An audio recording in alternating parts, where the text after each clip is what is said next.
अस्सलाम वालेकुम जी। आज का हमारा टॉपिक है लीनियर एक्सेलेरेटर या इसका दूसरा नाम ड्रिफ्ट ट्यूब एक्सेलेरेटर भी कहते हैं, शॉर्ट टर्म में लेनिक भी बोलते हैं इसको। तो इसकी वर्किंग देखेंगे, एफिशिएंसी देखेंगे, क्या इसके यूजेस हैं, इसकी लिमिटेशन क्या है, ये सारा आज के मामले में देखेंगे। तो मेन पेपर में आता है लीनियर एक्सेलेरेटर के तौर पे आउटलाइन में लिखा होता है। अब लीनियर एक्सेलरेटर बुनियादी तौर पे हम एक्सेलरेटर का चैप्टर पढ़ रहे हैं, हमने पढ़ा से कि चार्ज पार्टिकल को एक्सेलरेट करवाना है। तो इससे पीछे जो हम इलेक्ट्रोस्टैटिक पढ़ के आए थे उसमें पोटेंशियल डिफरेंस बढ़ाते थे, जिस पोटेंशियल डिफरेंस के बढ़ने के जरिए से वो चार्ज पार्टिकल तेज चलता था। तो अब जो लीनियर एक्सेलरेटर है इसमें चार्ज पार्टिकल एक्सेलरेट करेगा, हाई एनर्जी पे जाएगा, मगर अब हमें बहुत ज्यादा वोल्टेज की जरूरत नहीं होगी। तो ये कैसे काम करता है जरा समझते हैं। तो इसकी कंस्ट्रक्शन की जब अगर हम बात करें तो आपके पास सीरीज में मेटेलिक सिलेंडर्स लगे होते हैं जिनको ड्रिफ्ट ट्यूब कहते हैं, ठीक है। और आप इनका लेंथ सुटेबली बढ़ा रहे हैं, आप देख सकते हैं फिग में पहला छोटा है, फिर बड़ा, फिर बड़ा, फिर बड़ा, यानी बड़ा होता जा रहा है। और सारे के सारे अरेंज है कोएक्सियली, एक ही सेंट्रल एक्सिस के साथ ये अरेंज किए गए हैं। इनके बीच में आपको गैप भी दिख रहा है, तो ये गैप बुनियाद बनेगा उनका एक्सेलरेट करवाने की। ठीक होगी बात। अब ये जो लॉन्ग इवैक्यूएटेड चैम्बर हैं जिनको आपने इस तरीके से इकट्ठा जोड़ा हुआ है, तो इनको अल्टरनेट टर्मिनल दिया हुआ है। देखो यहां से पॉजिटिव पॉजिटिव पॉजिटिव, फिर पॉजिटिव के बीच में नेगेटिव, पॉजिटिव के बीच में नेगेटिव, तो इस तरीके से अल्टरनेट है। और रेडियो फ्रीक्वेंसी ऑसिलेटर लगा हुआ है इसके साथ, ठीक है। आरएफ पोटेंशियल हम इसे बोल देंगे, आमतौर पे आगे आरएफ ही मैंने लिखा होगा। तो रेडियो फ्रीक्वेंसी ऑसिलेटर है, यानी पोटेंशियल डिफरेंस प्रोवाइड करेगा। या इसमें क्या है, जैसे मैंने कहा series of set of cylinder है जिनको आपने कनेक्ट किया हुआ अल्टरनेटिंग वोल्टेज के साथ, दो सेट्स के बीच में, पॉजिटिव नेगेटिव के बीच में। और इनकी फ्रीक्वेंसी होगी ऐसे कि जो पोटेंशियल ट्यूब के बीच में ऑसिलेट करेगा, जैसे जैसे आरएफ का पोटेंशियल चेंज करेगा, यानी ये पॉजिटिव है, नेगेटिव है, या पॉजिटिव, तो आपके पास जब टाइम पीरियड के लिए से साइकिल रिपीट होगा तो ये नेगेटिव हो जाएगा और ये क्या हो जाएगा, पॉजिटिव हो जाएगा। इसका मतलब पोटेंशियल ऑसिलेट कर रहा है।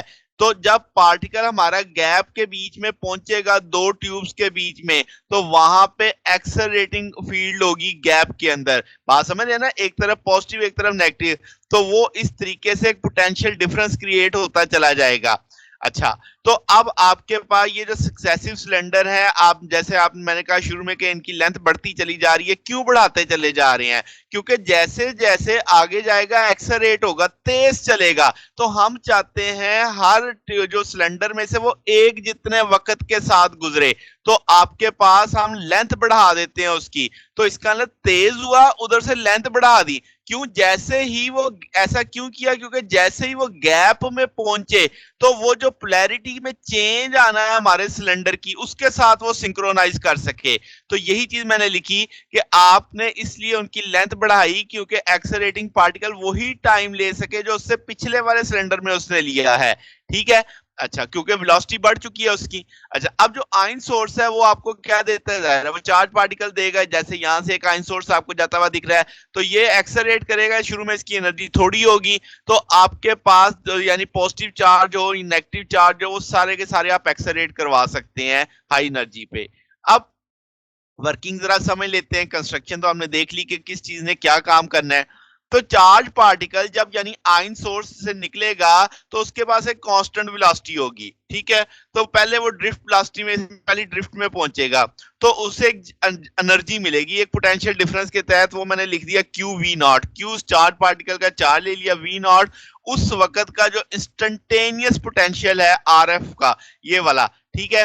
तो आपने जब वो यानी उसने गैप को क्रॉस करना है ट्यूब्स के बीच में, उसे वी नॉट कह दिया है। तो जब वो गैप को क्रॉस करेगा तो जो आरएफ पोटेंशियल का फेज है और जो लेंथ है ड्रिफ्ट ट्यूब की, उनको आपने इस तरीके से एडजस्ट करना है कि आपके निकलने वाले पार्टिकल को ऐसी पोलैरिटी मिले जो उसको फर्दर एक्सेलरेट कर सके। यानी अगर वो आपके पास पॉजिटिव है तो क्या होगा, इधर से गुजरेगा तो अब पोलैरिटी चेंज हो चुकी होगी, तो इधर भी पॉजिटिव हो ताकि उसे मजीद धिक्का मिल सके। तो इस तरीके से जैसे जैसे वो चलता जाए उसे आगे से आगे पॉजिटिव ही मिलता चला जाए, अगर नेगेटिव है तो उसे नेगेटिव मिलता चला जाए। तो जैसे ही वो गैप के अंदर पहुंचे तो आपके पास जो वेलोसिटी है उसकी बढ़ती चली जाएगी, और वो जब गैप को क्रॉस करेगा, ड्रिफ्ट ट्यूब में जाएगा, तो एनर्जी गेन करेगा। ठीक है, लेट्स से इस चीज को हम समझते हैं इस बात से कि आरएफ सिग्नल की फ्रीक्वेंसी एफ है, वेलोसिटी हमारी वी एन है, एल एन हमारी लेंथ है nth ड्रिफ्ट ट्यूब की, और आपके पास ये वेलोसिटी हमने यानी nth ड्रिफ्ट ट्यूब की वेलोसिटी और उसकी लेंथ बताई है। अब आप रेजोनेंस कायम रखना चाहते हैं किस किस के बीच में, जो आरएफ सिग्नल की पोलैरिटी है उसके बीच में, ताकि आपको रिक्वायर्ड एक्सेलरेशन बढ़ता जाए, और जो टाइम पार्टिकल ले रहा है उस गैप तक पहुंचने के लिए, यानी जैसे ही पार्टिकल हमारा गैप तक पहुंचे इस दौरान आरएफ की पोलैरिटी तब्दील होनी चाहिए। दो चीजों का टाइम पीरियड आपने मैच कर दिया, यही रेजोनेंस का अमल कहलाएगा। तो इसका मतलब होगा कि हमारे पार्टिकल को लेंथ जो कवर करनी होगी एग्जैक्टली हाफ टाइम पीरियड में करनी होगी आरएफ सिग्नल के, क्योंकि आधे आपका जो ऑसिलेटर होता है आधे टाइम पीरियड के बाद अपनी पोलैरिटी बदलता है ना, तो इसका मतलब उसको उस लेंथ में t/2 टाइम में से गुजरना है। तो अब आपके पास जो एक्सेलरेटिंग है गैप का, वो नेक्स्ट ट्यूब का, वो आपका मैक्सिमम पोटेंशियल पे आ चुका होगा। अब ये मैंने हाफ टाइम पीरियड ले लिया क्योंकि उसको ये लाजिम है कि वो इस दौरान उस ट्यूब को क्रॉस करके गैप तक पहुंचे। तो फ्रीक्वेंसी टाइम पीरियड का इनवर्स होती है, तो टी का हाफ किया तो 1/2f आ गया।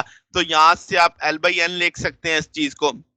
तो अब आपके पास एल एन बराबर आ जाएगा v/2f के। इस तरीके से अगर मैं कहूं n गैप है हमारे पास, तो वो जो एनर्जी हासिल करेगा n/q/v0 हो जाएगा, एक की q/v0 थी तो n की n/q/v0 हो जाएगी पूरे एक्सेलरेटर की। तो आपके पास पार्टिकल जो इनिशियली एक्सेलरेट है, यानी शुरू से भी कुछ ना कुछ एनर्जी तो उसके पास थी ना, तो जैसे वो अल्टरनेट अरेंजमेंट में भी एनर्जी हासिल कर रहा है, फर्स्ट ट्यूब से पहुंचने से पहले मैं कह देता हूं उसकी किनेटिक k0 थी, तो टोटल किनेटिक कितनी हो जाएगी, k0 शुरू वाली प्लस n/q/v0 जो उसने ड्रिफ्ट ट्यूबों से हासिल की, तो टोटल k से जाहिर कर देंगे। अब किनेटिक एनर्जी हम सारे जानते हैं 1/2 mv² होता है, तो vn मैंने लिख दिया है। सो टोटल किनेटिक एनर्जी हमने इस तरीके से भी सोची है, तो यहां से वेलोसिटी निकाली जा सकती है। अब वो जो एल एन हमने निकाला था उसमें वी एन की वैल्यू डाल देते हैं, एफ की वैल्यू डाल देते हैं, तो ये एल एन आ जाएगा, लैम्डा वेवलेंथ कांस्टेंट, सी कांस्टेंट, के नॉट इब्तदाई वेलोसिटी, n/q/v0 ओवर m। अगर आप यहां से देखो कि जो ड्रिफ्ट की लंबाई है और जो उसकी टोटल लेंथ होगी वो प्रोपोर्शनल होगी किसके, वेवलेंथ ऑफ आरएफ सिग्नल के, ठीक है, लैम्डा के। बाकी सारी चीजें आपकी तकरीबन कांस्टेंट हैं। अगर हम इसके एडवांटेज बात करें तो ये काफी इकोनॉमिकल होता है हाई एनर्जी पार्टिकल के यानी प्रोडक्शन के लिए। बीम पार्टिकल आप इसमें कोलिमेटेड आती है क्योंकि वो कोएक्सियल होती हैं सारे के सारे। फिर आपके पास जो लिमिटेशन है वो क्या है कि आपको बहुत लंबा बनाना पड़ता है, बल्कि डिवाइस हो जाती है, और परफेक्ट वैक्यूम क्रिएट करना बहुत मुश्किल होता है। जाहिर है सारे को वैक्यूम के अंदर रखना है ताकि इंटरेक्शन ना हो सके दूसरे पार्टिकल की, और इस तरीके से जो आयनिक करंट बनता है वो इंतहाई कम बनता है, आपके पास लो होता है उसकी वैल्यू। तो ये कुछ इसके प्लस और इसके माइनस थे। तो ये जनाब हमारे पास लीनियर एक्सेलरेटर का टॉपिक था। अगर आपको इसमें कोई बात पूछनी हो, डाउट हो, तो नीचे कमेंट्स में पूछ सकते हैं। वीडियो अच्छी लगी हो तो वीडियो को लाइक कीजिएगा, दोस्तों के साथ शेयर कीजिएगा, चैनल को सब्सक्राइब कर दीजिएगा। अब तक के लिए इतना ही, बकिया इंशाल्लाह फिर नेक्स्ट देखेंगे। ओके, अल्लाह हाफिज।